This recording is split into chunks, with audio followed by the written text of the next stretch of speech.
Nato, Dulcie Lupoma, Norm Goupel, Andrea Folsom, and myself, Jim O'Brien. And we're joined by our student reps, Juliet Shahade and Max Aframe.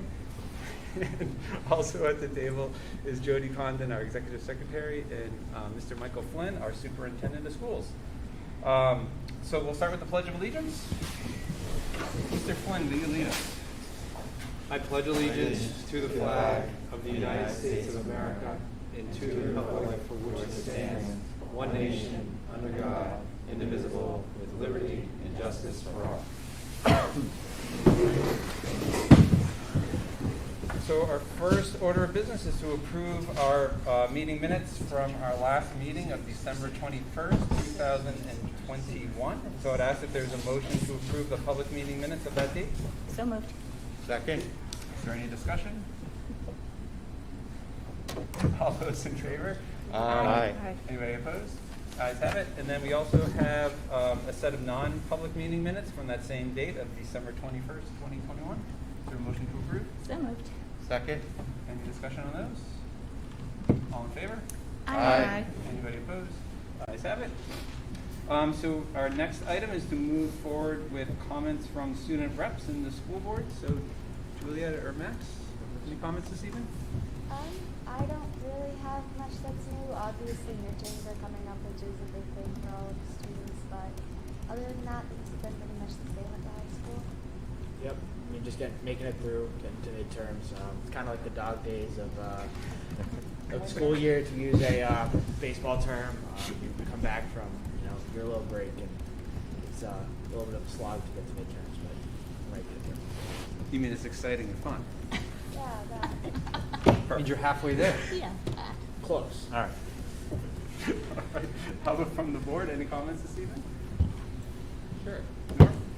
Happy New Year to everyone here. Hope 2022 is great for everyone. Shout out to our students in the crowd. I know they're here for an assignment for, is this intros, I assume? Welcome to the Hopkinton School Board. I couldn't get my son to come to this meeting, unfortunately. You all know why. He is doing the water precinct instead. So, but no.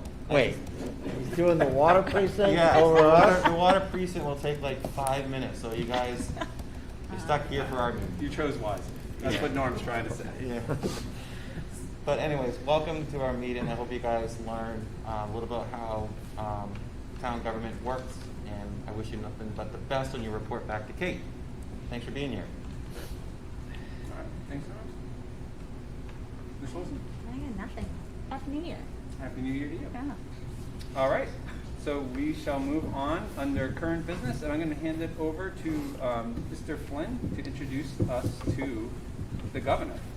Kid Governor. Evelyn Reed. So this is fantastic. These are the things that we've been trying to bring forward to the board.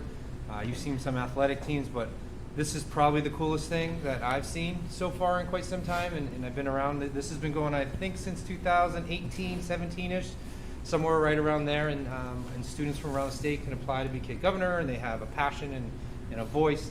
I was scheduled to be there Friday, and then the snow day happened, and then they rescheduled it for Monday. I was able to watch on Vimeo, but Evelyn represented us fantastic, and I'm going to introduce Miss Doyle. She's going to speak, and then we're going to actually get to see what the submission was. So.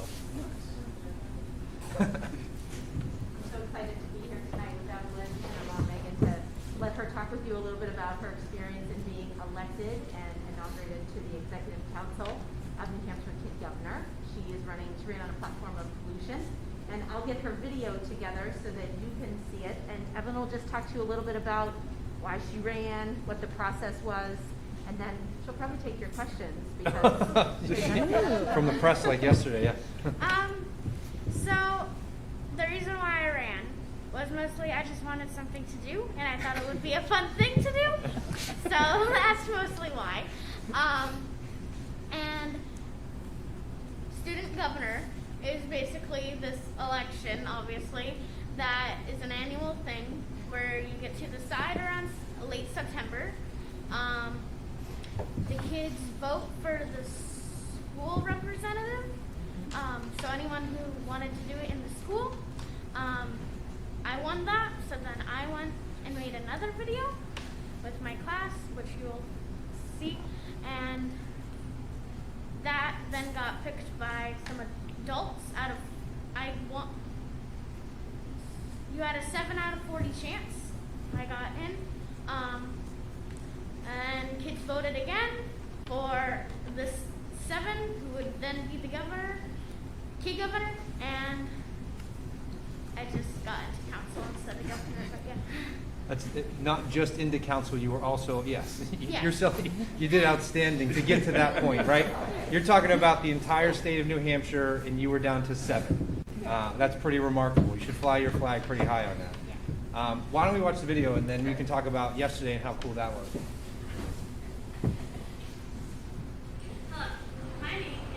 Hello, my name is Evelyn, and I'm running for New Hampshire's kid governor.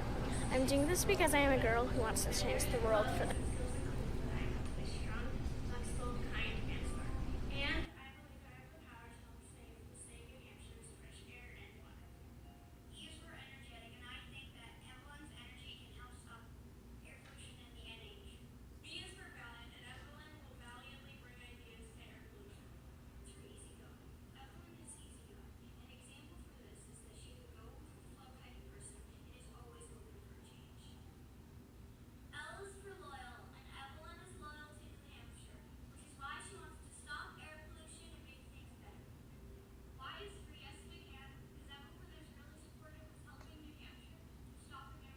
Hampshire and stopping air pollution to make a brighter future for everyone.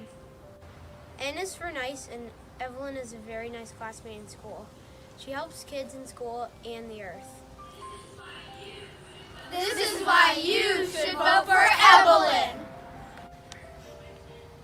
The first point of my plan will be working to reduce emissions by using personal gas vehicles less.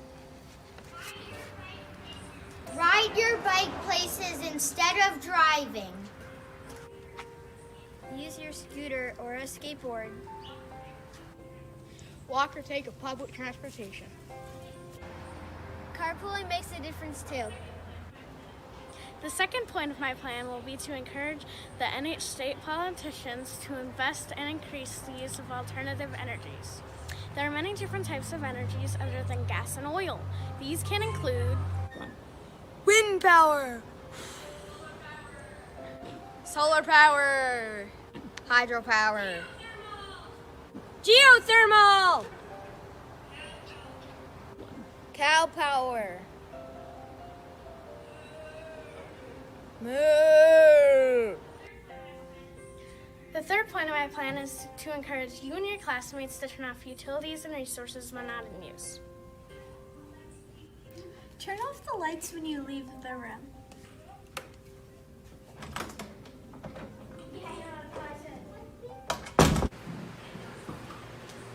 And also heating, AC, and fans.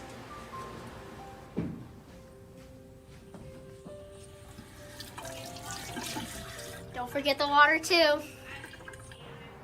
So as you can see, I have a lot of different ways to help stop pollution. And that is why you should vote for me, Evelyn, for New Hampshire's next kid governor. Thank you.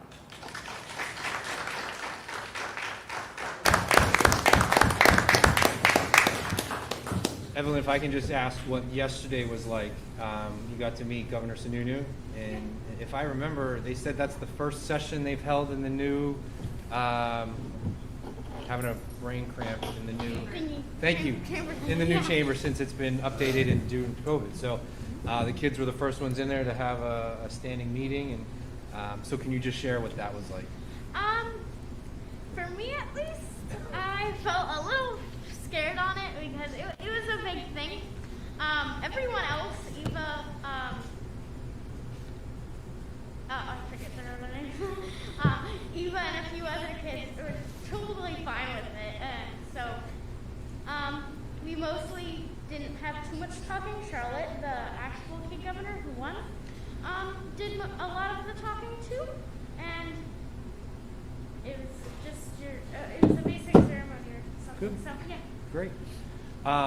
So I think you represented us great as the Hopkinton School District, and you did a phenomenal job in what you've done for us in pollution and what we're trying to accomplish here in the district. You certainly have a really powerful voice. Does anyone have any on the board have any questions or comments for Evelyn? I'll go first. Oh. I'm so proud of you. We are Evie's also my Girl Scout troop, so I was thrilled to see. I am not surprised.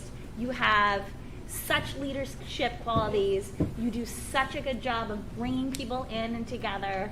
I was so thrilled, and I think you are a wonderful representative. So what do you get to do as executive council? Do you get to approve contracts over $10,000?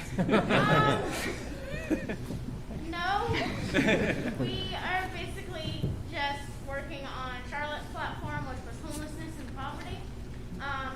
So one of her 3-point plans, as I was saying in my video, was interview people and see how they feel and ask how we can help. So that we might be doing probably in the summer, so that it won't be as cold. But yes, so that was one of the things that we might be doing. And other things would, toy drives was another thing that she wanted to do for homeless children. And things like that, yeah. Great. That's awesome. You know, I think you should be very proud of yourself because, you know, watching that video, I could see the self-confidence in you and how it's very difficult at that age or any age to put yourself out there with a lot on social media or a lot of people. And when you were talking in your video, believed in what you were saying, and to see the support of your students around you says a lot that they believed in you, and I'm sure you're going to do fantastic things in the position that you were elected for. So congratulations, and really great to see a student from ours getting that far. Thank you. I can go. I think you also have a future in marketing. I think that was one of the best videos I've ever seen, and I would watch it again. It's wonderful. And I would just say, just keep running for things your entire life. You have a place here in the future and for leadership, and it's amazing. Thank you. Yeah. You're really, really relaxed. How old are you? Like 40? Wow. No, I wanted to do it, so yeah. It's great. I just did it. You took a big risk, and you really are very, very relaxed at this point. I can't even imagine where you'll be. I mean, for making the final video, the one that you just watched, that was a 3-day thing. So first one was planning, second one was filming the first half, well, the skits, and then we filled in the rest. So how did the voting work? How did the voting go? How did it work? Like, how did they? How did it work? Yeah, how did they do that? So they didn't do it online. We had the program gave us this literal voting box and a few books to read on the government and things. So we read and voted, and they gave us these little slips that we marked down who we wanted to do, and we just put it into the box, and they counted our schools, and then they did the same thing for the final one. Okay. It's 5th graders. 5th graders, okay. Yeah. Yes, 5th grade. Across the whole state. Yeah. Okay. So she was elected by all these 5th All graders. the 5th graders. That's awesome. They started with 1,500 candidates, and then it was Amazing. And then 7. Wow. 15 to 40 down to 1. 1,500. Yeah. Wow. That's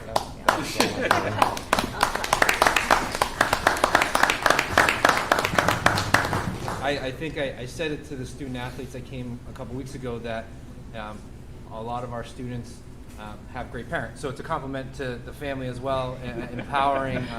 I'm sure it's been exhausting for you with all the stuff that she's been doing as well, but. So, great job, Evelyn. Appreciate it. Thank you so Thank much. you so much. know how much her, the Maple Street School community is just so proud of her as well. When it was announced, like the whole school was just clapping for her and her 5th grade classmates, not just in Mr. Christie's room, but everybody was just so happy for her and supporting her. And we're just so proud of her. And to go along with Miss Christie, she did a big job in this. Great. The extra work to let me be able to film it, but even then she wasn't filming. Also, Miss Law, our tech teacher, mostly did it too. So, thanks to them. Great job. Great Thank job.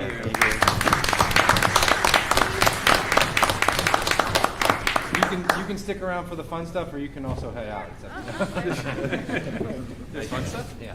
Oh. I didn't see that on the agenda. So next up under current business is the program of studies. And Mr. Flynn and Mr. Kelly, I'll move it hand it Yeah, off. so this is fun stuff.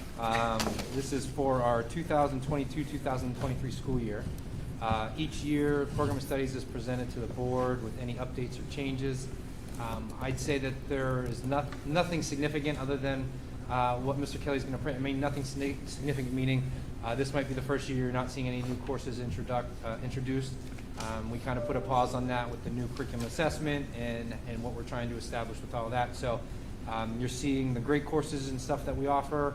And then Mr. Kelly, do you want to present any highlights? Do you want to just be here for questions? I guess, I don't know how you've done it in the past. That's probably my... It's really straightforward this year.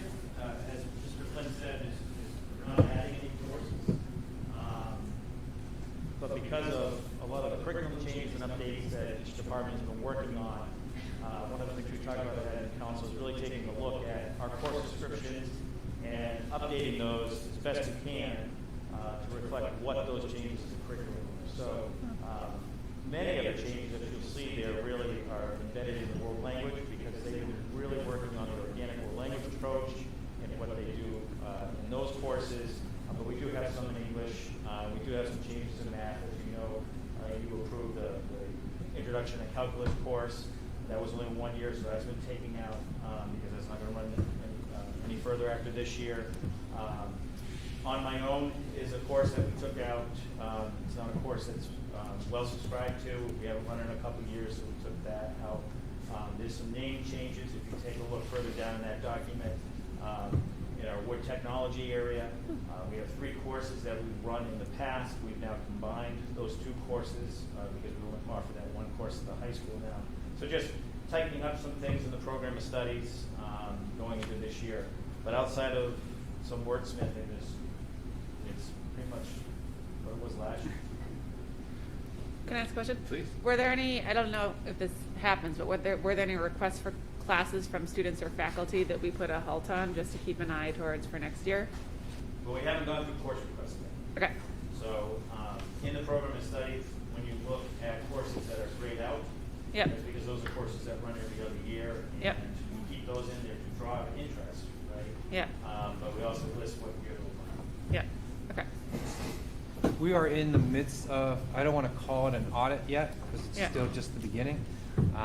But as Mr. Kelly presented, refining, reviewing the data that comes in this year is going to begin that process of what we're trying to accomplish as we're moving forward. Okay.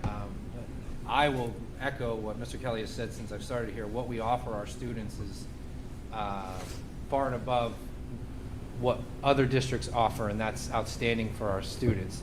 But we also want to take a look at, does it need to run every year? Does it need to become an every other year type of platform so that we can begin to make sure that the right courses are offered at the right time? Yeah. Can I ask one more question? So was Intro to Calc the 1 year 2021 to 2022 program? Was that just to help bridge the gap from last year to this year before we reload for Calc AB?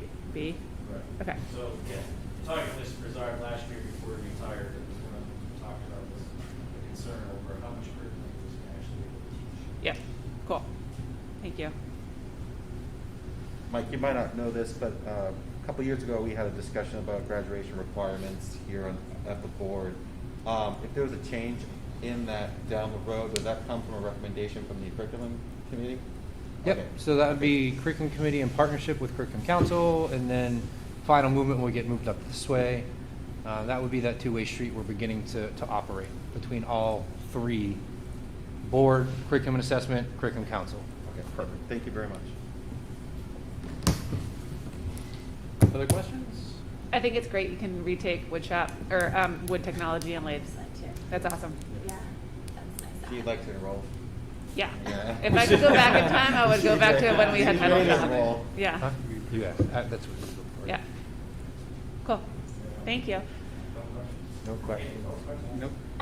First board meeting on I know. I'll think of something. You better run. Make the motion. What's the spread on Saturday night? That's my question. Yeah. All right. I'm a patient. What's this player? Steelers. No other questions? No, this is great. Thank you. So I would ask if there's a motion Thanks, to Chris. approve the program of studies as presented. So moved. Second? Any discussion? All right, all in favor? Aye. Anybody opposed? Ayes have it. Thank you, Mr. Kelly. Next up, under current business, is safe learning updates. Mr. Flynn. Yeah, can you just give me 1 second? I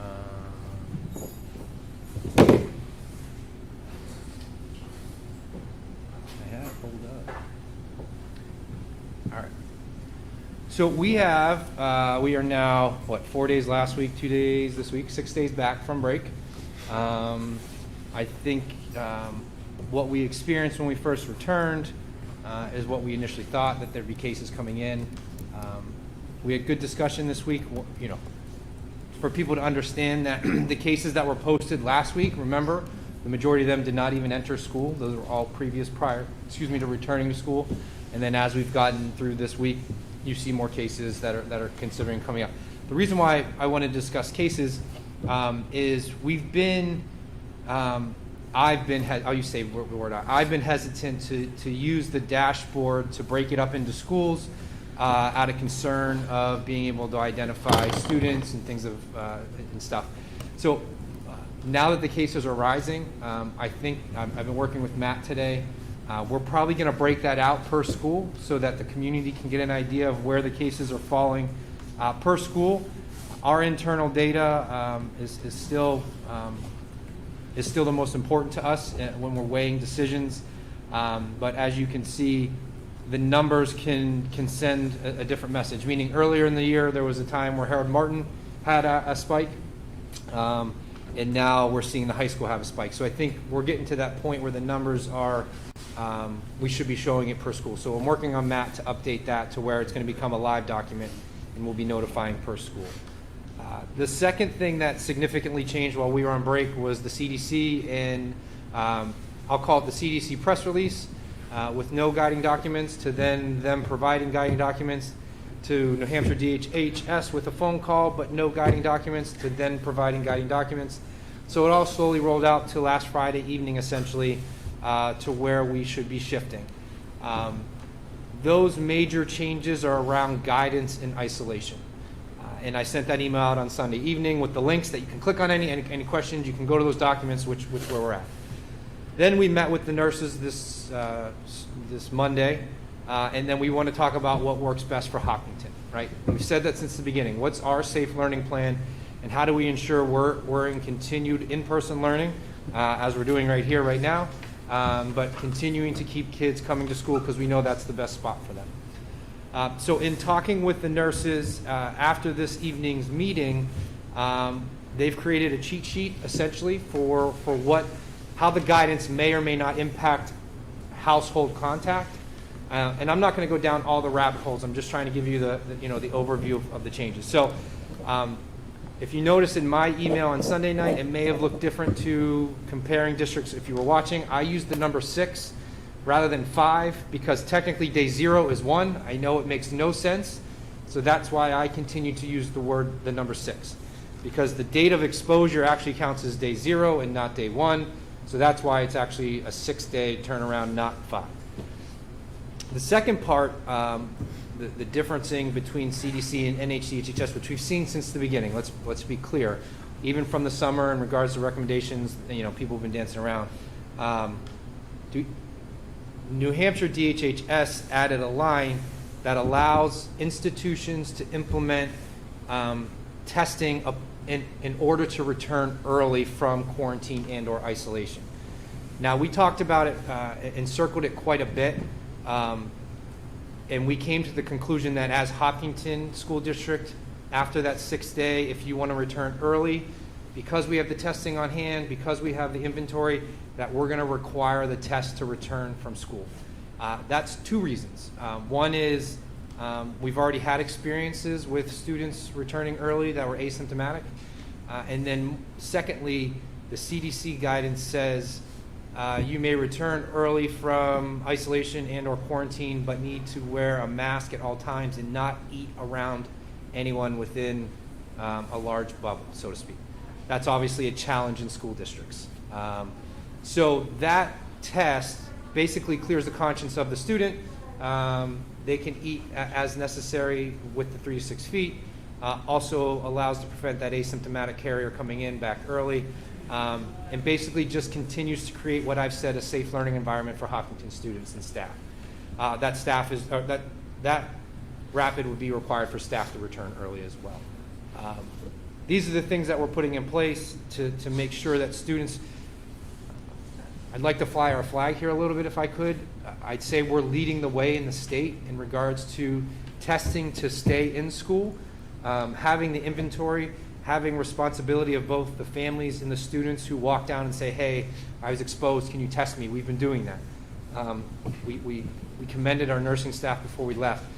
We've probably, in all the meetings, I know Chris had one on Friday, our attendance rate is probably one of the higher in the state, both with staff and students, and that's because of all the mitigation strategies in place. So this rapid test returning early is just another mitigation strategy to help prevent bringing down either in class or staff. So I feel good about it. The nurses feel really good about it. That was the most important. And I think also we've been doing a great job with families who are calling and saying, I can't get a test. Can you help us out? We've been doing that as a district.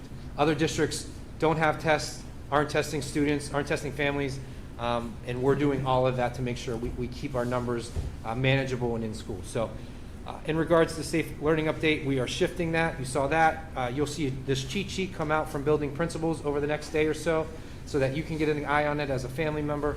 But it'll allow us to continue, and when the next recommendation comes or the next shift is, we'll make sure we're moving accordingly. I know I spoke with admin on Monday, and now we're back to managing COVID, right? It's become part of our job. Not that it's ever gone away, but we got to work on education a little bit there for those months. And now that it's starting to, spike, we are now managing all those situations. So this will allow us to manage that more appropriately and have a better idea of who's out, when they're returning, and how to help them, because that's the goal. Our tutors are still in place. They've done a great job of helping students who are out. I've said it before to any family member, if you're not getting enough support or you need more, you ask the principal and we'll figure out how to make it happen. So that's kind of the world we're in when we're returning. Athletics are still occurring. Our students are still participating. Directors are communicating with each other on when things are occurring. So I feel like we're still doing all right. The change in the guidance helped us staffing-wise. That allowed some staff to return earlier than had planned. So all those things continue to move in motion. We continue to have in-person learning, support those are out, and we're doing all right. So that is the update from inside. Any questions for Mr. Flint? Can I just add something too? Yeah. That it's been I want to just commend the students at the middle high school, because if they feel that they've, or know that they've come in close contact, they're self-reporting with them. Even without a parent phone call, letting us know. The students are taking it seriously as well. So I was just really pleased to see that over the last few days. And last week too, when I just, in the nurse's office, talking to Amy, getting updates, that sort of thing. The number of students coming in and saying, can I get tested because I learned this? So just kudos to the students. On that note, real quick, is I'm going to be working with the nurses to, I met with Michelle on Monday. I just want to make sure. Michelle, we're looking into areas that we can provide the nursing with extra support. So we might have a substitute nurse as a fourth nurse every day, right, to help on Mondays when we do pool testing here and at Harold Martin, and on Tuesdays when we're at the middle high school. So we're in that spot so that Amy can continue to help the middle high schoolers, because that's the greatest run through right now. So we can help them and still have staffing to maintain. So we're still working on that, and we'll figure that out. But that's something else that we're looking at. Mike, if I'm jumping the gun, you can tell me I'm jumping the gun. Have you seen a substantial increase in pool tested signups since? There hasn't been. I'd say that plateaued. We'll see what happens after this week. Okay. I'd say the middle high school is about 20 per grade, and these probably about same thing about a classroom, 20, 21. So about 21 per grade. So we'll see what happens after this week. Okay. Last week, I think, when you returned to school, everyone was coming back, and now, so it's all trends. Okay. I mean, our earlier trends saw Harold Martin spike. Now that's our lowest, and now the high school's our highest. So it's interesting to kind of watch. But if students, let's say, did I sign up for pool testing, and let's say they just found out that they were exposed, could they walk down the nurse and ask for a test, and that's Yep. no problem? That's what no they're doing, questions? yep. Okay, that's awesome. And if at any point any family out there wants to sign up for pool testing, it's open all the time. Yep. Our nurses regularly communicate that. So Great. And do you have a question? I have a quick question. So in order to return after that 6th day, families can either provide kind of proof of a at-home rapid test, right, not a PCR. Correct, rapid. A rapid test, or they can ask the school, and the school will help yeah, them. and our nurses have been communicating that the whole time. Great. You know, I'd say 99% of them have just walked in and taken it right there and move on. But yeah, those 3 have done an outstanding job trying to get our students back to in-person learning as quickly as possible, as safely and quickly as possible. Thank you. Any other questions for Mike? Mike, anything else for us? We are gonna hear from Dulcie. Yeah. And so our next item, we spoke about it at our December 21st meeting, which we had spoken about the topic a couple months beforehand, but this is sort of in connection to our safe learning and masks.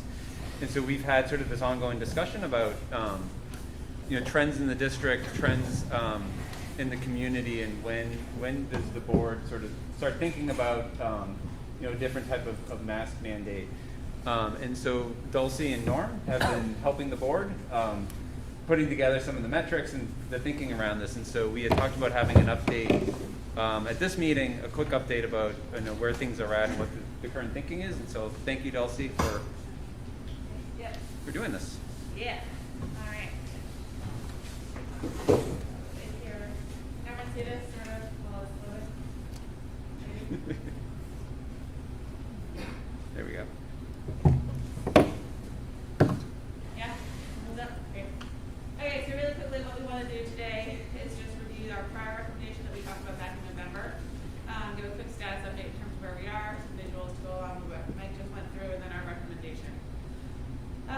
So what we talked about during our November 4th meeting was a few different things. A, to monitor any change in guidance, whether from CDC and for DHHS. AAP about masking. There have been shifts, but nothing too explicit around like masking per se. If there is a drop in moderate levels of community transmission as defined by less than 2 over 100,000, with the community of record being Merrimack County, consistent availability of vaccines, and ongoing pool testing. As Mike said, we have done, we've been ahead of the curve on pool testing. We have had 2 vaccination clinics, and there hasn't been shortages that I've heard of, or I think anyone's heard of in the state. So that's exceptional. This is hard to extrapolate for like student level data, but overall, we're seeing an uptake in sort of the overall all residents, which would tell us that kids younger than 12 are getting vaccinated. I'm trying to back out the numbers for what we think for school-age children. It's just a little hard, but it is on the up and up, and that's great. This is what we looked like back in lovely old November. We were coming in at 33 cases per 100,000. We're starting to see a downward curve there in terms of incidence rate. We are no longer there. Yesterday we were at 138 per 100,000. Today we're at 193. These are lifetime trends in terms of cases and hospitalizations. So obviously Omicron is highly, highly contagious, and that's reflected in these numbers. Their infection rate is significantly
Thank you so much.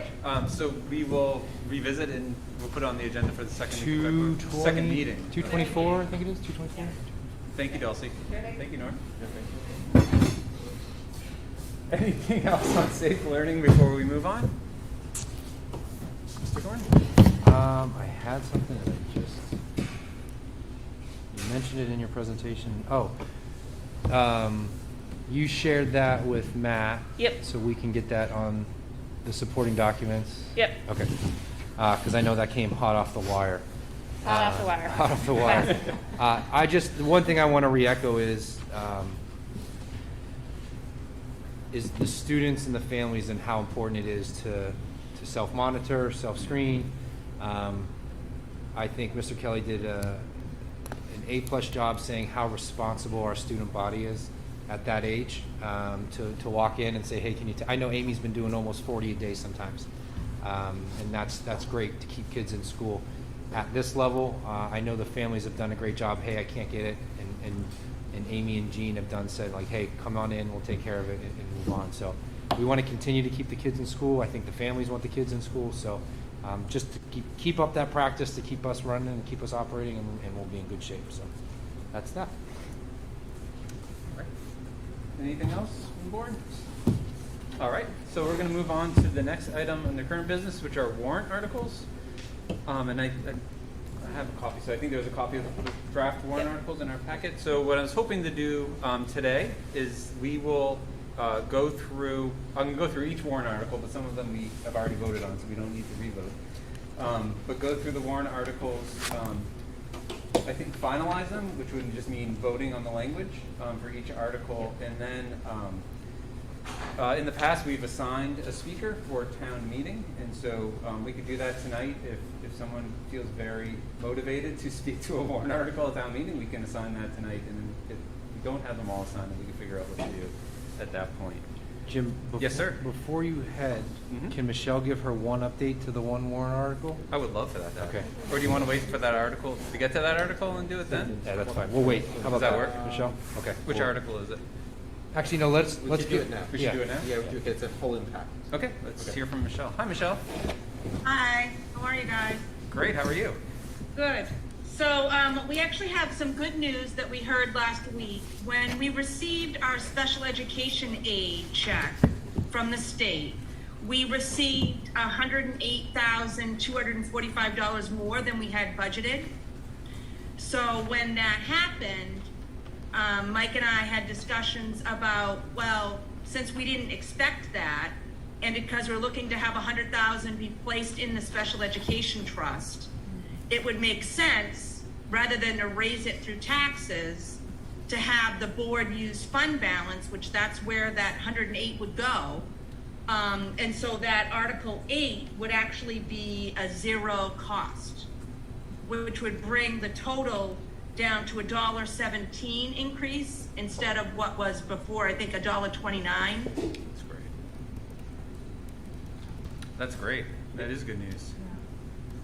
And so yeah, and just a reminder for people that might not remember, so special education aid is like last year's expenses, and it's also usually prorated. So it's hard to figure out a accurate budget for it. Plus also, if we know of something that is going to increase in one year, but it's going to go back and decrease in another year, if we're able to keep it pretty stable with an amount that we know we're going to get, it's not going to cause a tax increase in a year because of having that, stabilization. So that's a huge win for us. Yep. It's a win for us, but it's more a win for the tax, right? So with that, we're looking for you guys on our, what number is it again, Michelle? I'm sorry? Number 8. Number 8? Yes. Yep. So would we would reword it to say, is it already reworded? Did you reword it, or were you waiting for approval? I forget.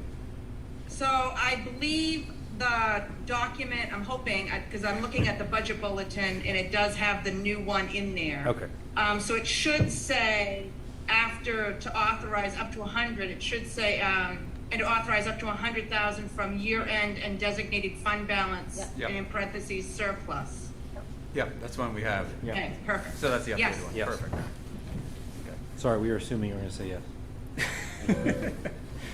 Perfect. Yes, sorry, I did kind of do No, that. No. You did the right thing. Any questions for Michelle? Perfect. Thank you. All right. All right, so I'm going to walk us through our warrant. So the meeting is going to be on Saturday morning, the 19th of March at 9 a.m. Everybody's invited. It's going to be a blast. So Article 2 is the operating budget, which we've already approved our operating budget, and we have sent it over to the Budget Committee, which is going to get a presentation on it tomorrow. And so, so at this point, I think Article 2 we're set on. Depending on what the Budget Committee does, it may come back to this table for further discussion, but we'll just leave Article 2 as is. And my assumption is, as the representative to the Budget Committee, that Mr. Gupel would present that at town meeting. If the board would like that, I'm happy to do it. All right. All right, great. So Article 3 is the cost items associated with the collective bargaining agreement with the Hopkinton Educational Association, which again, we've already approved. The Budget Committee will also hear a presentation on that, but they can't make amendments or change it. And so it was a 5-0 vote by the board. Does anybody want to speak to the HEA contract? I can speak to that one. Is that okay? Since I'm Yeah, here? definitely. Sounds great. So Article 4, we should vote on. So Article 4 says, shall the school district, if warrant Article 3 is defeated, authorize the governing body to call one special meeting at its option to address warrant Article 3 cost items only. So this is really if the teacher's contract does not pass, the board can negotiate a new contract and bring it forward. This gives us the authority to do so. Is there a motion to approve Article 4 as written? So moved. Second. Any discussion? All in favor? Aye. Anybody opposed? So Article 4 would be 5-0 vote, and then I would just, if Andrea, if we get there, would you speak to this? To Article 4? Yeah. Of course. All right, Article 5, yes, sir. 2 and 3 were both, no. Were 2 and 3 5-0 votes? They were. Yep. Yep. All right, Article 5 is our. No, you weren't. No, it was a 401. with an abstain. Yeah, we Yeah, called okay. the call. Yeah. All right, Article 5, good catch. Yeah. Article 5 is the collective bargaining agreement that we reached with the Hopkinton Educational Association. Again, the board's already voted 5-0 to approve this contract, so we don't need to vote on it again. I would ask if the board would allow me to speak to this one at town meeting. All right. Article 6, which I'll read. Shall the school district, if warrant Article 5 is defeated, authorize the governing body to call one special meeting at its option to address warrant Article 5 cost items only? Again, this is the same as number 4. If the collective bargaining agreement fails, we can renegotiate and bring it back if this passes. Is there a motion to approve as worded? So moved. Second. Any discussion? All in favor? Aye. Anybody opposed? All right, so that'll go down as a 5-0 vote. And then if we need to discuss this one, I can speak to it at the meeting. All right, Article 7. Reads, to see if the school district will vote to raise and appropriate $200,000 to be added to the school district building repair and maintenance trust fund established March 6, 1993, and renamed at the March 9th, 2019 school district meeting, and authorize up to $100,000 from the year-end designated fund balance surplus available on June 30th, 2022 for that purpose, with the balance amount of $100,000 to come from general taxation or to take any other action in relation thereto. The school board, well, that's the end of the word. So should that say from the year-end undesignated fund balance? From the year-end undesignated fund balance. Hang on, Michelle. Go ahead. Already changed the language to have it be designated, because I have to designate it from undesignated, if that makes any sense. Nope. Okay, so the language we have here is the language DRA approved? Yep, and the attorneys. Okay. So is there a motion to approve Article 7 as written? So moved. Second? Any discussion? All those in favor?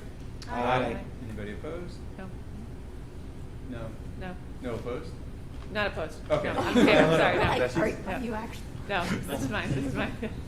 And who wants to speak to Me. Article? There we go. Yes. All right, jump the gun. Yeah, that was me. Yes, please. Is everybody happy with that? Yeah. Everybody's ecstatic. All right.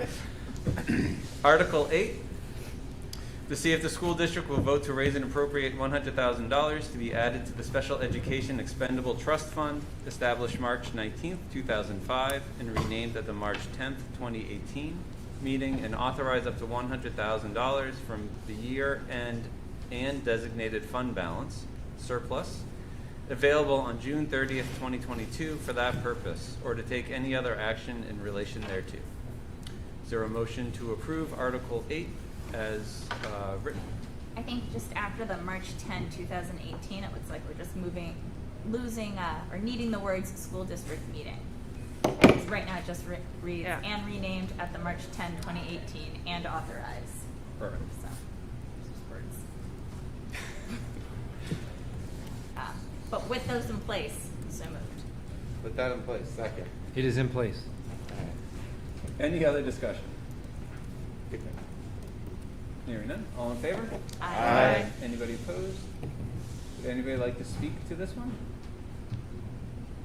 I nominate Rob Nato. Rob Nato? I can do that. Mr. Nato, thank you. That's an easy one. There's no taxes involved at all. Article 9. To see if the school district... We're in trouble. Yeah.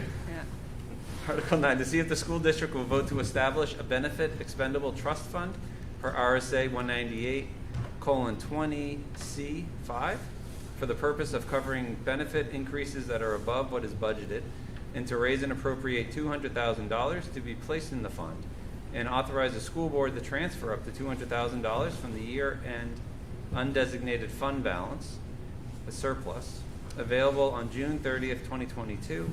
Further, to name the school board as agents to expend from the fund or to take any other action in relation thereto. Is there a motion to approve Article 9?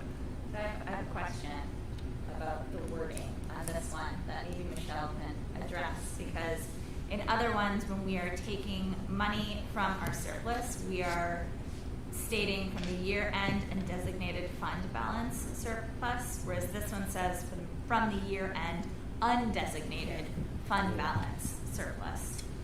So, Yeah, I will check again with the attorneys caught one. It looks like they didn't catch the other. So I will just make sure, obviously, that this is all set. And again, with DRA, it's in there, but I'll make sure they've already approved it, but I'll make sure that I pointed out in an email that did they make sure they looked at the specific language?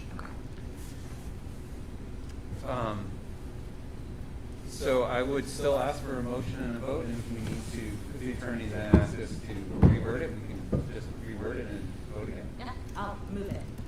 Second. Any discussion? I think this is, I'm excited that we're bringing this one forward, and we've been talking about it for a while, but having a trust fund to help us with the benefit increases that we see every year is, it's a great thing for the district moving forward.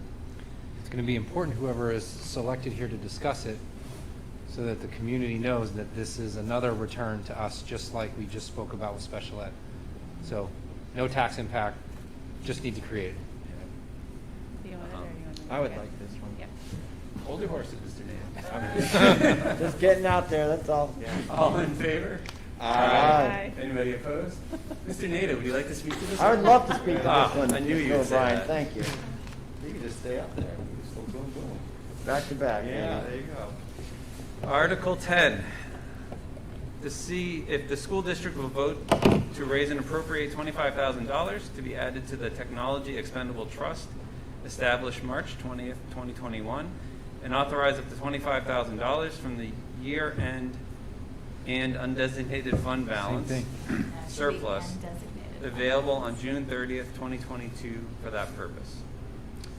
Is there a motion to approve Article 10? So moved. And it looks like the wording is correct. Second. Any discussion? All in favor? Aye. Anybody opposed? Ayes have it 5-0. Would anybody like to speak to Article 10? I'm happy to. All right, thank you, Dulcie. Yeah. And then Article 11 is to transact any other business that may legally come before the meeting, which doesn't require a vote. So I believe we have made it through the warrant. And everybody has an assignment? Yeah. Great job. Everyone has 2 assignments. Nope. I only have Except for one. Norm. Oh. You got 2. I viewed 5 and 6. Okay. Wow, that's true. Okay. I think that's it. Is there anything else, Mike or Michelle, that we need to do at this point on the warrant? I think we're good, right, Michelle? All right. Yep. Perfect. Any, Norm? You have a comment? Go ahead. So, can I make a comment? Oh, yeah. I just want to say thank you to Michelle and Mike. We are prepping for tomorrow night's budget committee meeting, and now that this is finalized, we can release information that will be available to the community after the meeting, now that we approved the $100,000 back for special ed. And I just want to say they put a lot of work into tomorrow night, and I just want to encourage the community to tune in. It'll be on Zoom, and you can ask questions on Zoom, and I'll be at Town Hall tomorrow at 5:30. Mike and I believe Jim, you'll be joining us too for the teachers' conference, right?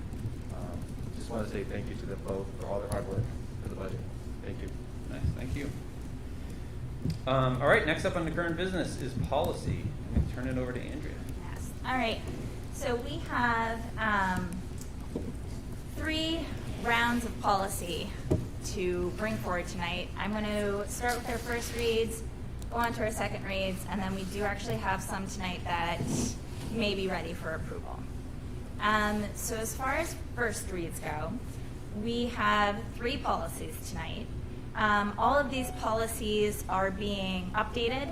They're really being updated to align with new statutes and current practices.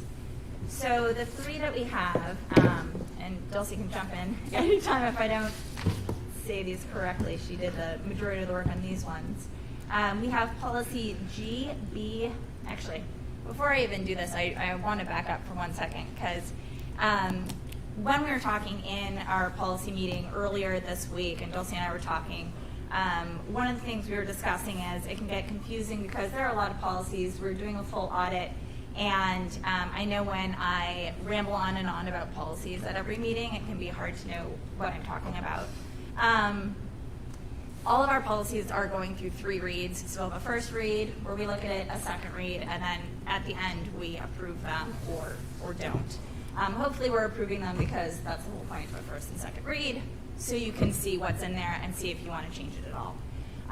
So for first reads, those are really our roughest of drafts. So those are things that the board sees that they're not made public quite yet, because oftentimes there may be individual things that we want to change, and just to make things more clear, it's easier if we have those very rough drafts at the board level. However, for the second drafts and then for the final drafts, we talked about making these more available for the public to see. Now, just because something is a draft does not mean that it will be approved. It can still be, for instance, I have 3 tonight that are coming in potentially for approval that have been changed between the second read and tonight.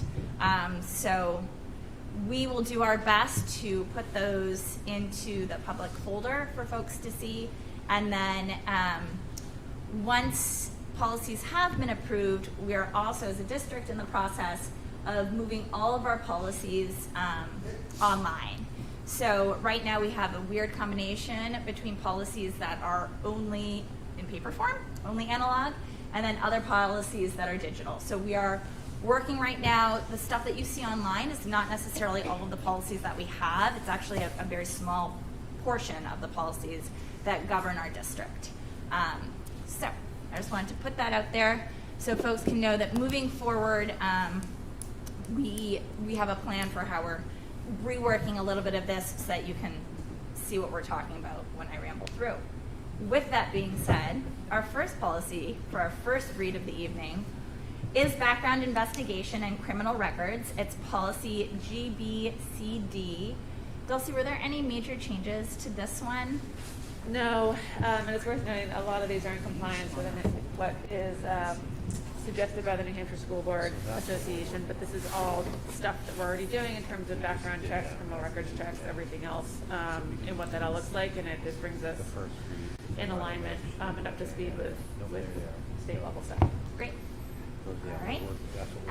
The second one that we have is policy GBCE. It is in regards to training and information relative to child sexual abuse prevention. And again, this is in regards to specific RSA 189:13A, which is a reporting law, because we're mandated reporters. And then the final one I'm bringing forward for first read is policy JLF, which again is on reporting child abuse or neglect. And this goes more into the mandatory reporting laws. So those are for first reads. If anyone has any questions on the board, let us know. We will probably be discussing these at our next policy meeting, which I believe is on the 24th. So that's I just have and I haven't read it, so the background investigation and criminal records, I know there's a backlog at the state. Is there anything in there that gives a little bit of discretion in terms of timing, or how does that all work? Mike, I don't know if you want to jump in on practice. I don't know. I will have to re-look at this. I looked at it last week. I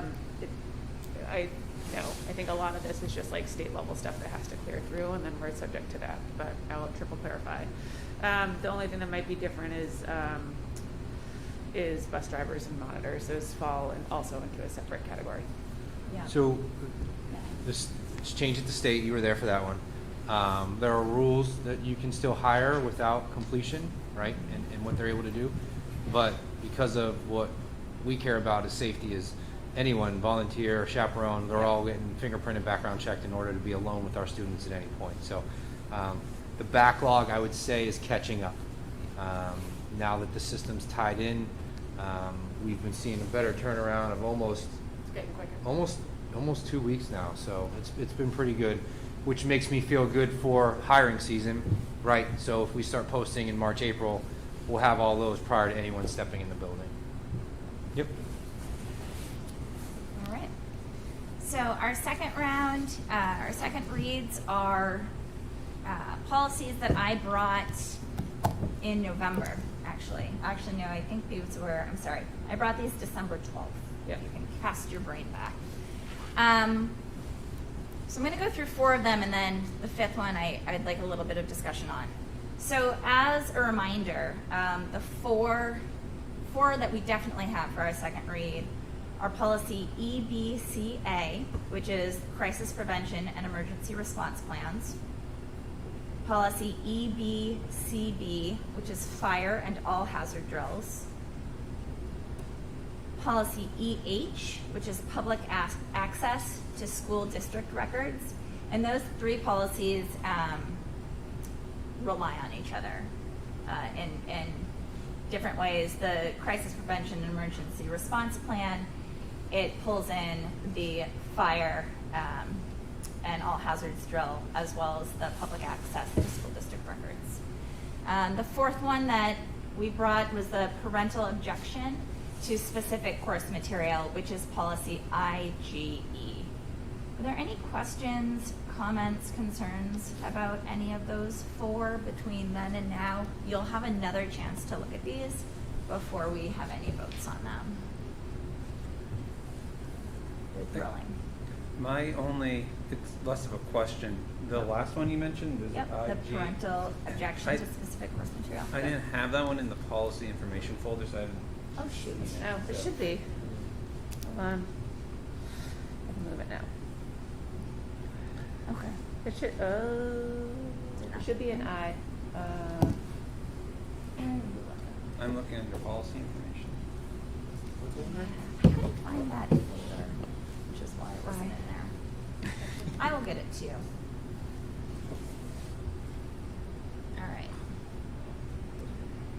So I'll get that to you so that you guys can make sure to see it before it's brought forward for anyone to read. The other one that was, it's coming back for a second read. We had some discussion on it last time, is policy BEDH, which is public participation at board meetings. So the fun about public participation at board meetings is it's not something that's required by law. It is something that we feel is best practice to have public participation at board meetings. However, as soon as you open up the door for public participation at board meetings, there are a host of other considerations that the board has to consider. So for first read, we put out a pretty specific, fairly regimented public participation at board meetings. There were concerns that this was a little too regimented. So what I would propose, and again, this is not something we're voting on tonight, is this is a policy we already have on record. I would propose that instead of getting more defined within this policy, that we look at the current policy that we have on record and vote to reaffirm it. So that policy was in 2008, was when it was initially affirmed. There have been no major statutory changes that would impact this policy. I feel like it maintains, it sets up what we would like to make sure that we're able to do as a public board when we are having board meetings that also, you know, have a portion for public participation. But I think that it also maintains our ability to remain viewpoint neutral during public comment. But I would take input on that. And this is something that we also sought, as a committee, we sought outside counsel for as well, to make sure that what we had was kosher, and it was. So that would be what I would, instead of trying to make this policy more defined, and by more defined, I mean, you know, we had that the board would hear public comments at the end of each regular board meeting. I think that we're going to hear public comments in the meeting is good, and then as a board, any board can decide at what point in the meeting public comments best works for that meeting. So I didn't know if there was any discussion, concerns, thoughts around that one, because I know that it's a bit of a right angle from what I presented initially for this policy. And I know that this is also, we're not the first board to wrestle with this policy.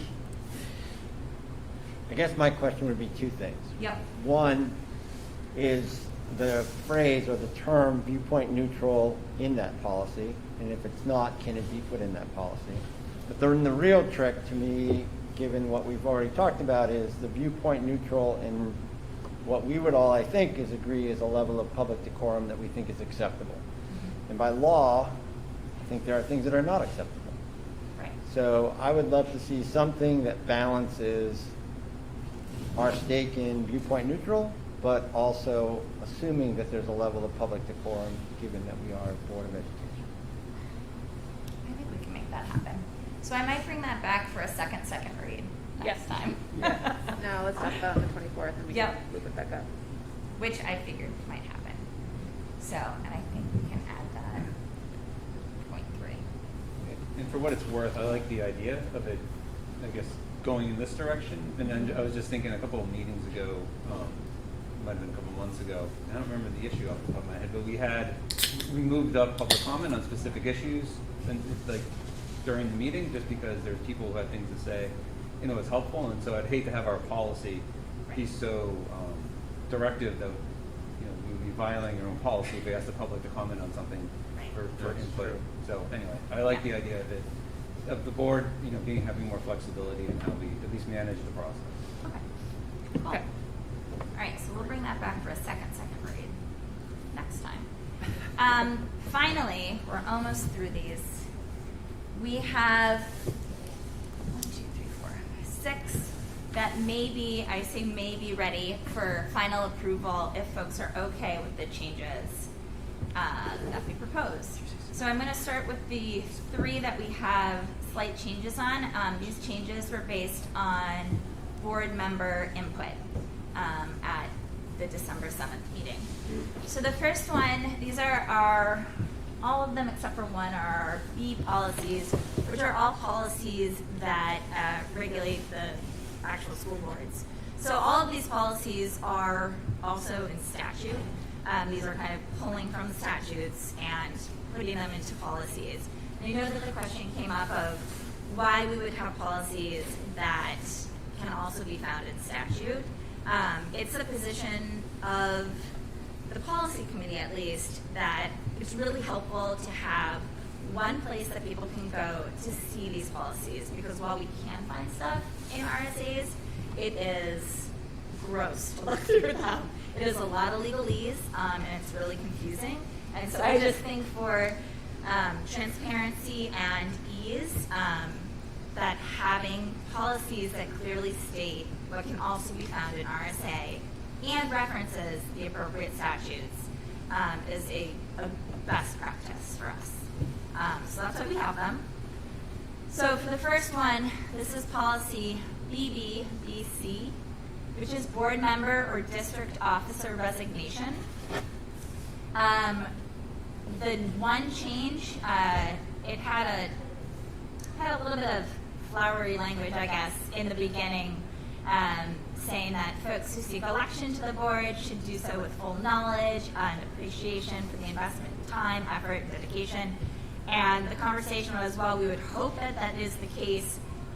Putting it in a policy is really not what's best necessarily. So that beginning paragraph has been changed to any citizen who files for and seeks election to the board should do so with full intention to fulfill their oath of office, and that the citizen's intent is to serve a full term of office. And then it goes on into if they need to resign, how to do so. And again, that's pulled from the RSA. Do folks feel comfortable with that? Do they feel like they need another read, or does this seem okay? Yeah? I think that's fine. Great. You want me to call vote? Yeah. All right. Why don't we just do that? Yeah. We can check them right off.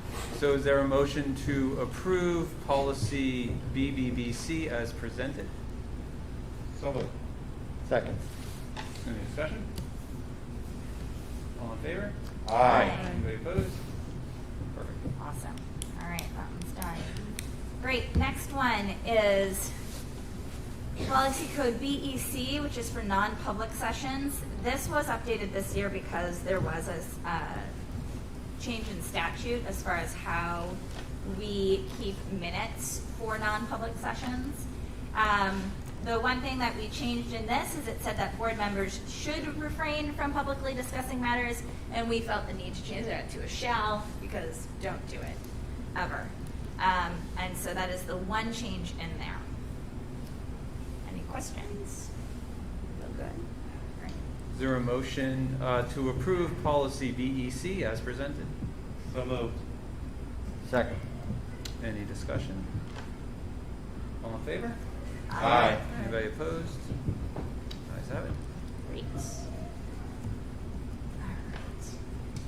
Next up, we have policy, yep. 2-2.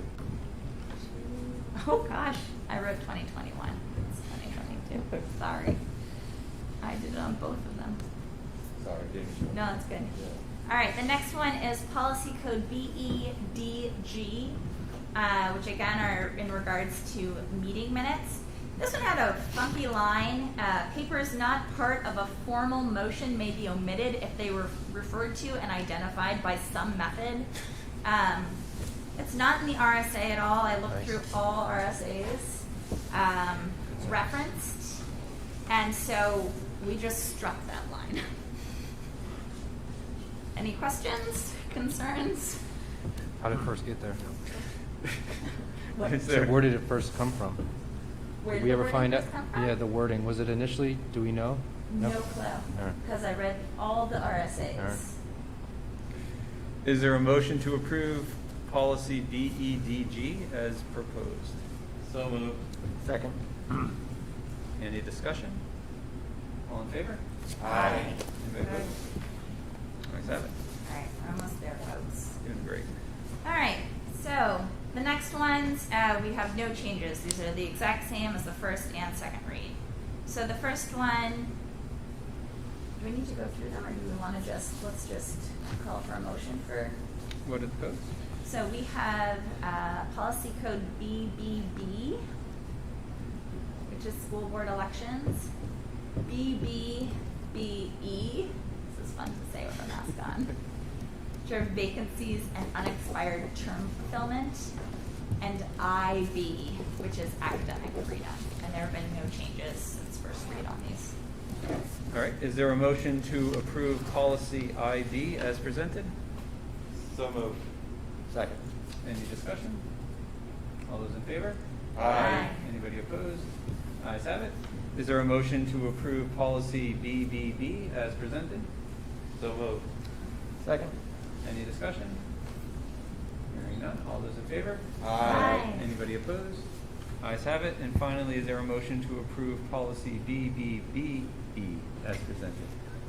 So moved. Second. Any discussion? The letters on these things, I tell you. Yeah. Yeah, that's hard. All in favor? Aye. Anybody opposed? Ayes have it.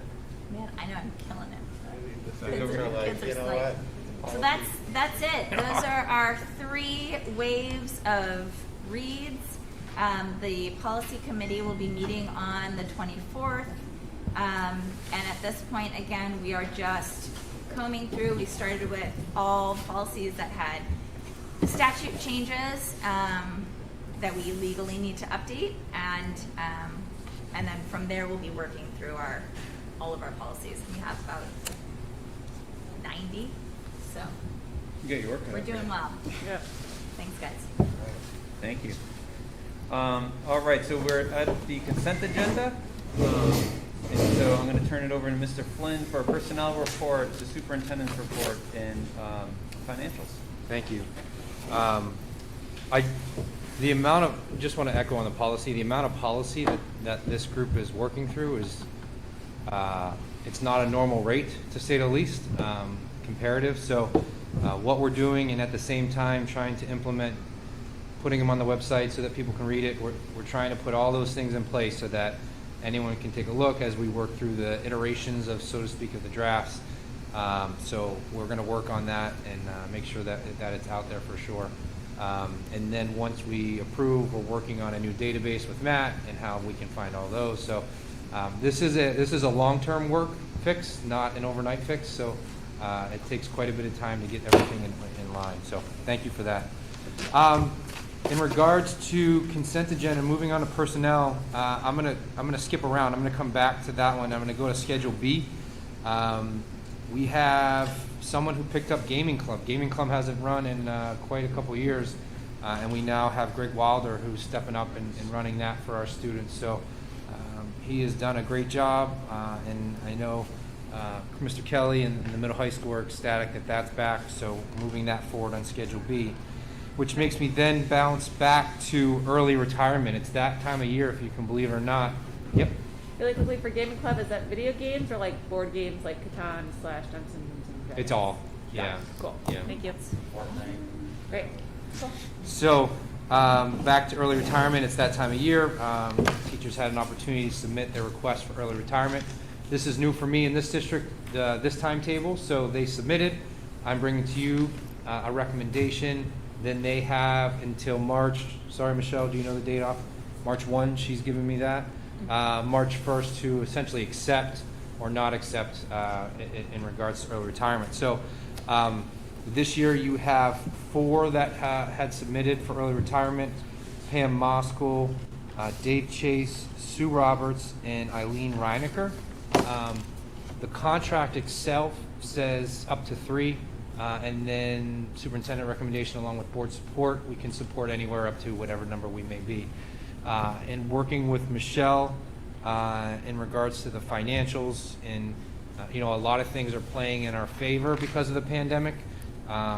it would be my recommendation, along with the business office, to support all 4 of these early retirements, if so they choose by that March 1st deadline. You know, they've all been here a long time.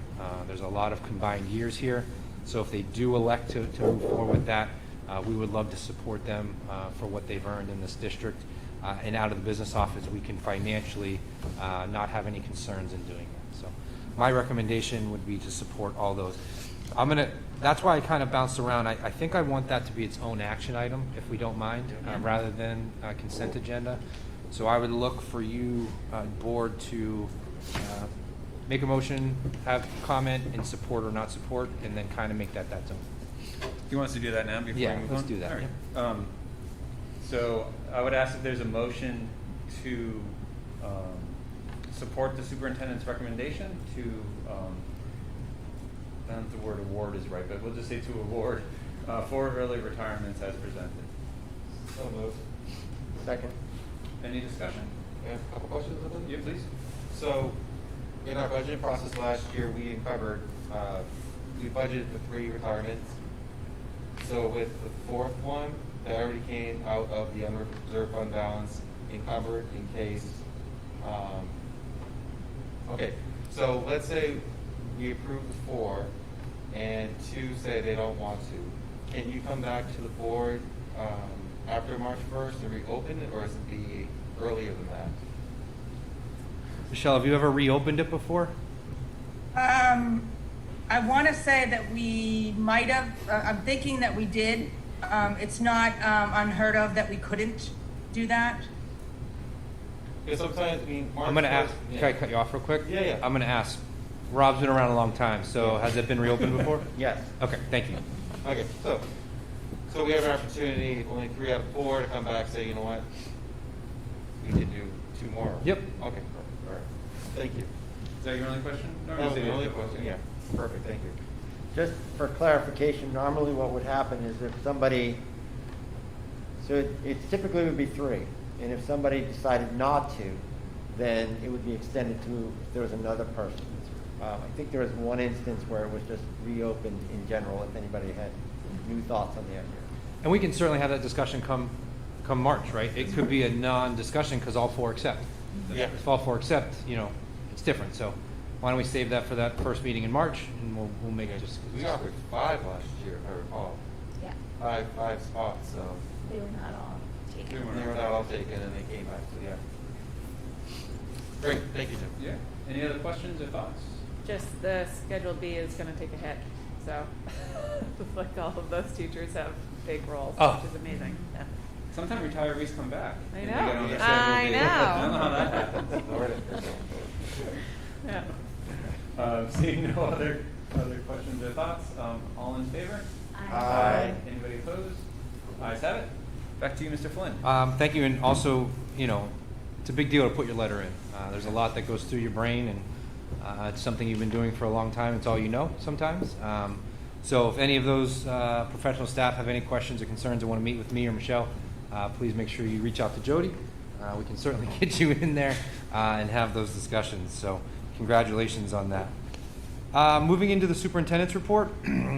So I'm bringing up inclement weather again. I know it's becoming almost a standing item, but I just want to reiterate and echo how many things come into play when making that type of decision.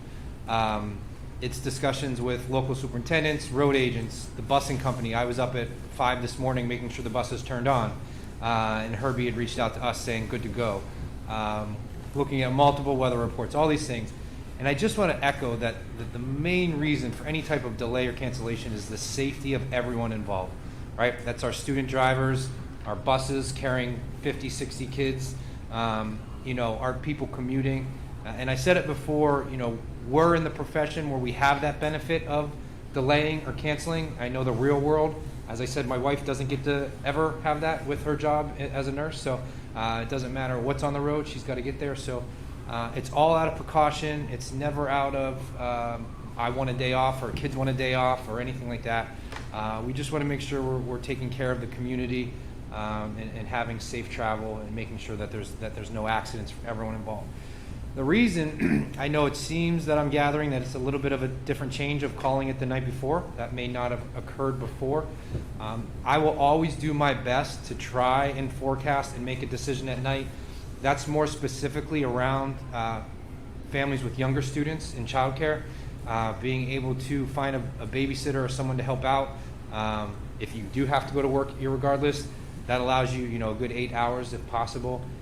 There'll also be times where I'll shoot out a message that says it'll be a morning decision. I'll just be really honest with people.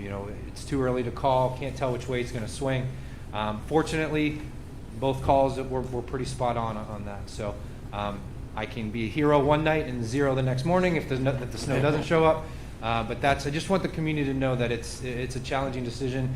I have said to my universities that I went to school at that you should teach a class around weather. And what a superintendent should look for and who they should talk to, because poor Jody has to listen to me for 4.5 hours saying, "Oh, look, the wind just went the other way," and so here we go. But I just want everyone to know that there's a lot of effort that goes into that, so that's where we are with that.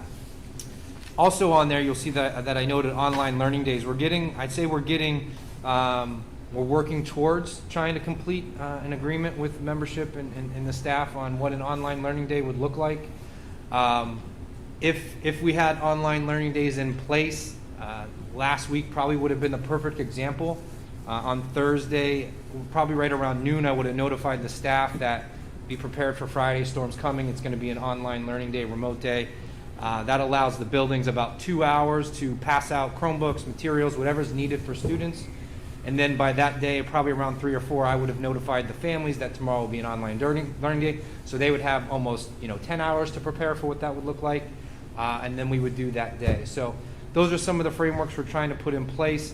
It doesn't mean, and I'll echo it, it doesn't mean every time there's a weather that we need to push our kids forward and continue to learn. Like there's those opportunities for when they should be placed appropriately and when they shouldn't be. So working on trying to finalize those outlines and get an agreement together so that we can have that in our bag, right? So we can use it when we need to, whether it's 1 time, 2 times. The state allows up to 5 days if we need to. So still working on that, but I wanted to give you an update. So HPAF, Hopkinton Parent Advisory Forum update.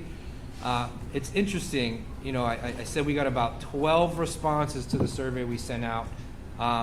They were all over from wanting to learn more about COVID to budgeting to, I just say they were all over the map, right, to try and narrow it down. And then in discussion, I've only been here 6 months. I've only met with the families that have had a concern or wanted a meeting or whatever it may be.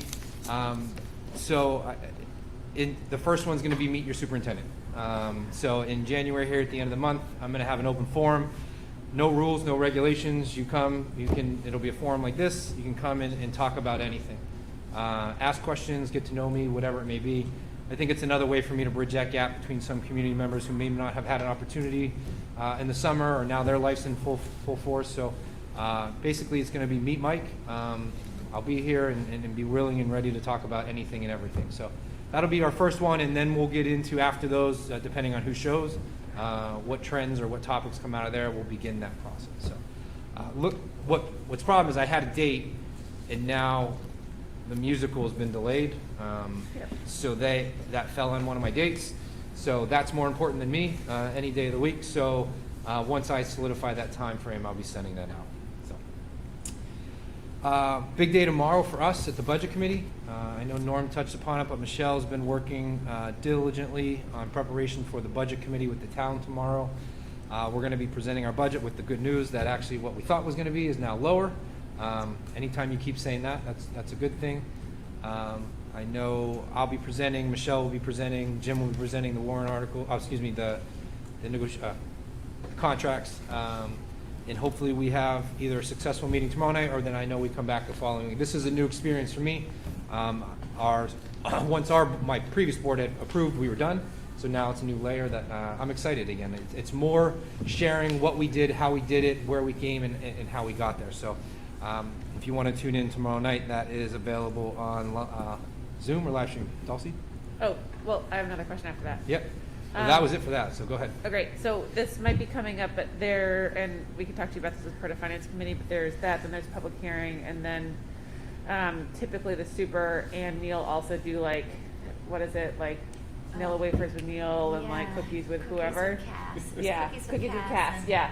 Do you want to do, are you planning on, with Steve. yes, totally. Are you planning on doing a sort of like Yeah, I was midday or So that would be something? new information to me. Got it. Figured out, just raise it. But it's just a couple one, I think maybe 2 opportunities leading up to the school meeting where you could just. Yeah, say- and actually, we talked about having something in February, right? We were gonna do a budget night essentially too. So same, Yep. yeah. We'll meet that, and I'm just trying to find Neil. I know he's on my schedule here soon, so, I'll make sure that we have those nights. Yeah, we do usually go to PTA, and then you and I go to Rotary. Okay. So we go on tour. Can't wait. Yeah, so, And then I think usually one's a midday, probably at Slusser also. Okay. Yeah. we meet Yeah. with Donna. I think that would be the appropriate time to talk Yep. to her about that. Yeah, I meet with her next Wednesday, so. Yeah, which is great. Yeah. Perfect. All right. Thank you, Dulcie. Yeah. Moving on to some things that we're working on. So it was brought to my attention about some signs. I'll say that were, let's just call it like they were, old. Yeah. We'll call it like that. Some ADA with the ramps, and then fencing. Now, we made a joke at strategic planning that one of the themes was coming up with who owns what. Yeah. And I'm still learning. So I met with Neil about those, found out that the signs are ours. So we have now placed orders for new signs through the prison. They have about a 3-week lead time on them. So once those come in, we'll be replacing them. The ADA is the town. So Neil's going to be working with, once the fields thaw out, however they're going to address that. That's with the town. And then the fence has been a discussion at the board meeting, but both boards have decided to split the cost to fix the fence.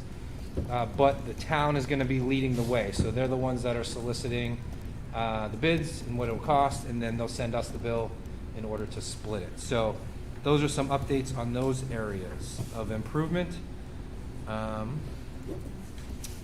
Another thing we've been talking about since my interview, almost a year ago now, think about that, that's crazy, is mentoring and kind of re-energizing, whatever you want to call it, the mentoring program. The good thing about having powerful administrators who are in admin programs or doctoral programs is you get to use them. So Ms. Doyle is currently in a program, and one of her capstones was developing and rewriting a mentor program. So Ms. Doyle has drawn up and delivered an A+ mentoring program. So our next steps is we're going to be working with Michelle and writing a grant to hopefully have that fully funded for the start of the next school year. But I know I think that was one of my goals and I believe it was all tied together. So compliments to Ms. Doyle for part of her graduate work, but we're going to reap the benefits of it. So that's just an update in regards to mentoring. That's great. Another thing that I wanted to bring up, it's just the reality of what we live in now with schools and safety. And I just wanted to communicate to the community, the students who were here, and some that are still here, that you're going to see the building administration bring a refocus to safety and drills. I just want to echo, not that it wasn't there, right? I want to say this the right way. It's always been there. We're doing our drills. We're doing what we're supposed to. But to put it in perspective, we have students at the middle high school that hadn't been in the building for almost 18, 19 months, right? I would say last year that people were just trying to piece it together with COVID, and maybe, I'm not evaluating, I'm just saying, who knows what. So you're going to see a refocus in those areas. I met with Chief Hennessy last month.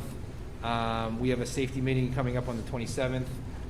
So we're going to start to establish, reestablish or reaffirm what we do, best practice, good practice, make sure our students are aware, and make sure that everyone's on the same page.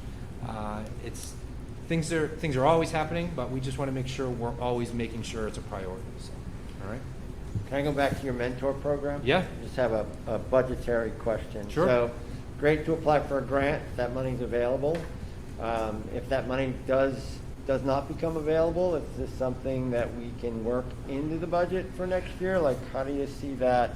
I feel 98% positive that this will be supported by grant funding.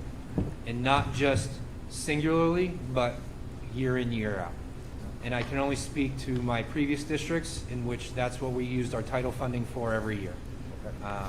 We would literally copy and paste, move it into the next year, and that's something the state loves to continue to support, fostering, making sure we're not losing our teachers, paying our veterans to help, all that stuff. So if that 2% were to happen, then I would probably come back to the board to look for ways to put it in. Thank you.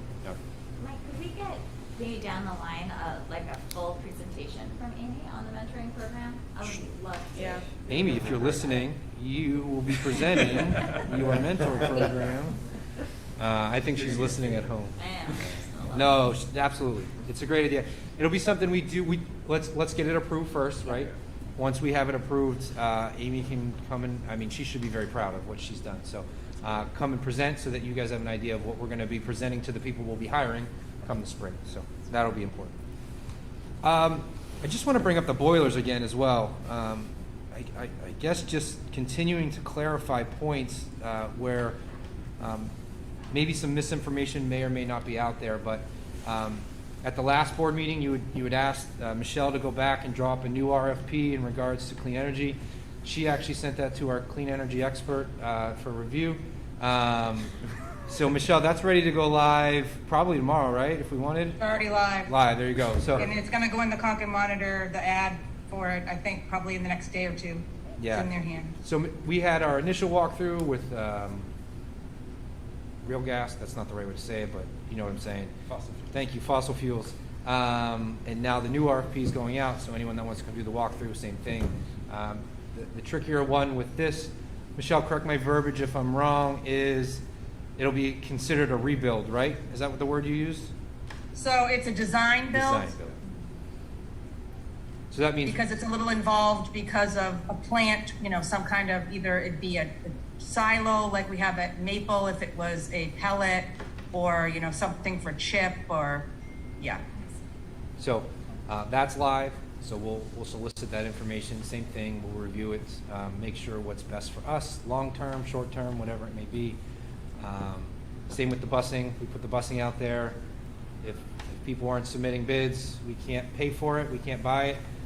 So hopefully we get a lot of reach out of that using our circles. I know there are some other districts recently. I want to say someone north. I just talked to them.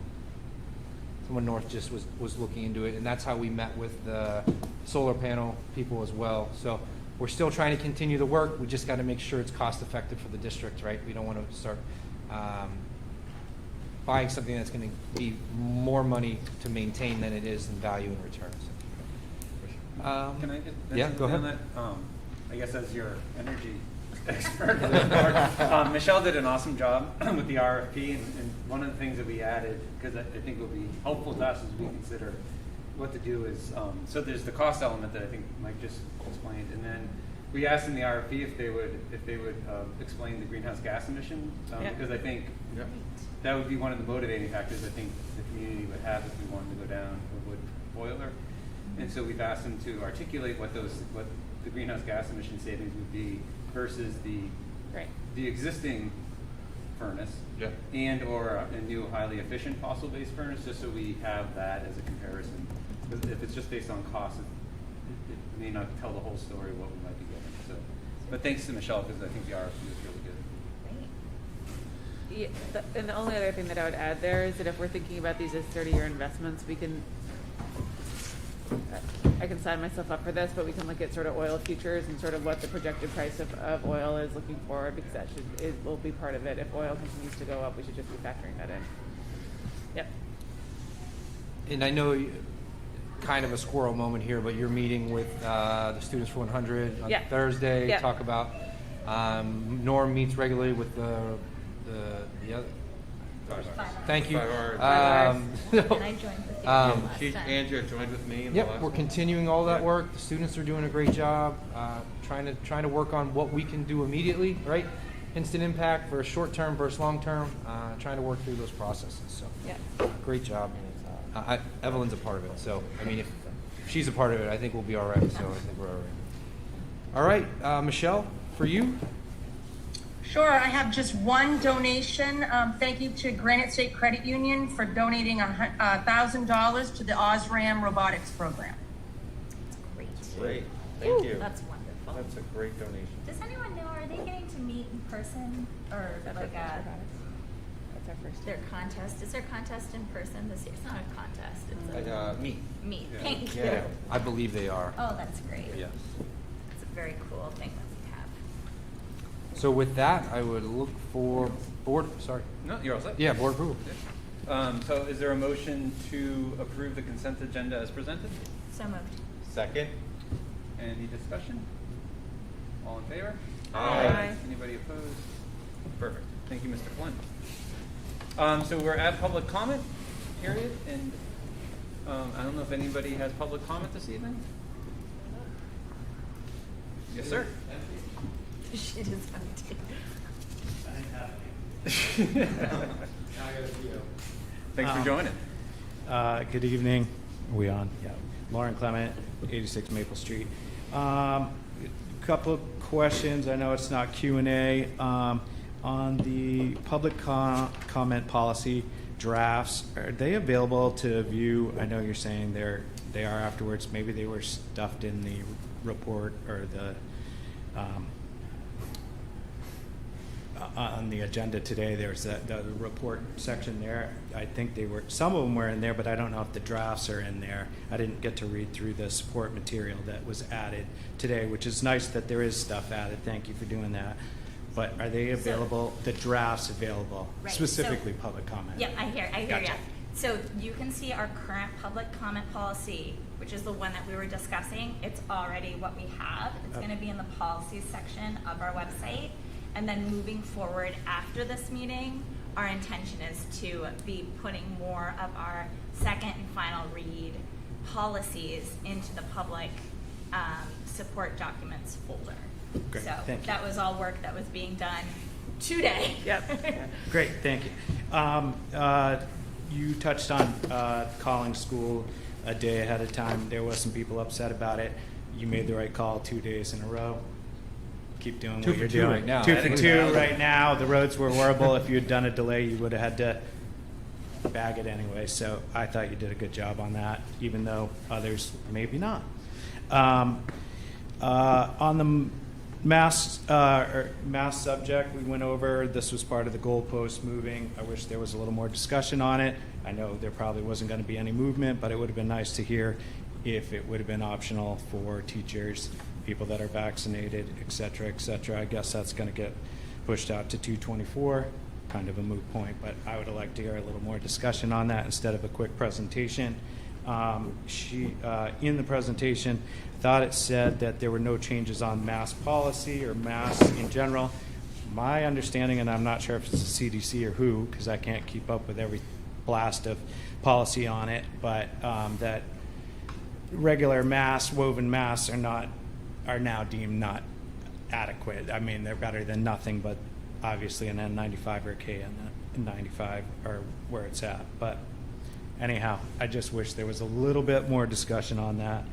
A little bit of confusion on the 108K coming back from special ed. We have the warrant article for 8. If that doesn't get funded, does that 108 still go into that fund, or does it linger in general funds and is then not funded?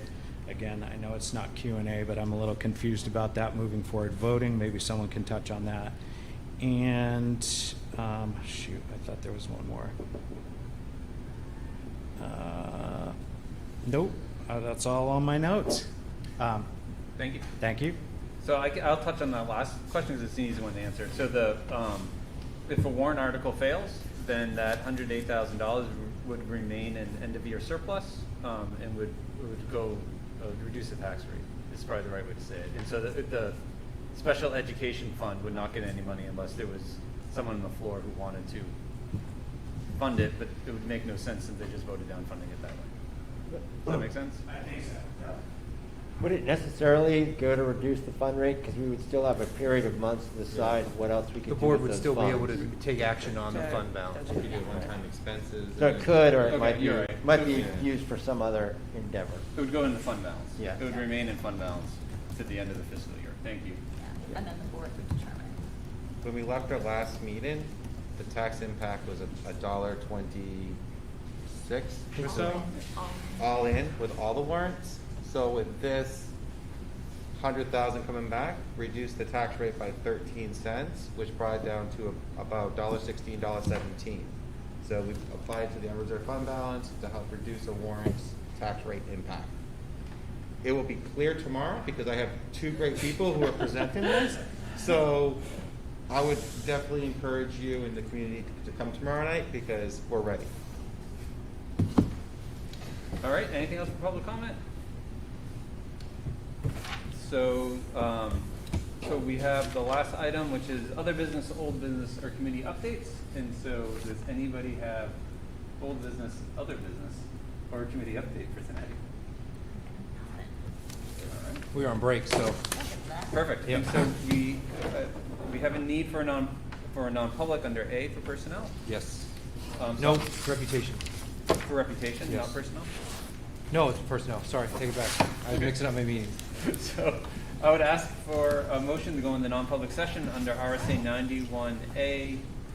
Not written here in front of me, so I have to make this up. Under RSA 91A, colon 3, Roman 2A for personnel. And if my RSA is wrong, we can correct that in the minutes. So moved. Second. Second. It's a roll call vote, so Mr. Nader? Rob Nato, yes. Elton? Dulce Palma, yes. Warren Cooper, yes. Andrew Folsom, yes. And Jim O'Brien's a yes. We're going to non-public session. Thank you all for joining us. Enjoy the spring-like weather out there. It's gonna be 26 Thank you, degrees. Juliet.